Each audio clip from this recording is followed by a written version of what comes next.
Qulaq batırmaq. Ağız dediyin qulaq eşitmi? Pas. Eşit ama inanmır. Ağız deyən qulaq eşitmir. Pas. Evet, çox deyib az eşitmi? Gün işığı. Günəş batması. Pas. Gün verib işıq verməmək. Ürək alovu. Can yandırmaq. Pas.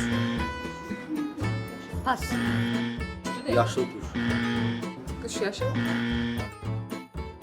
Kəklik otu. Pas.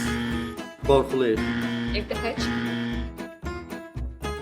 Evdə qalmış. Evdə qalma. Evdə qalmış. Çay qoymaq. Pas.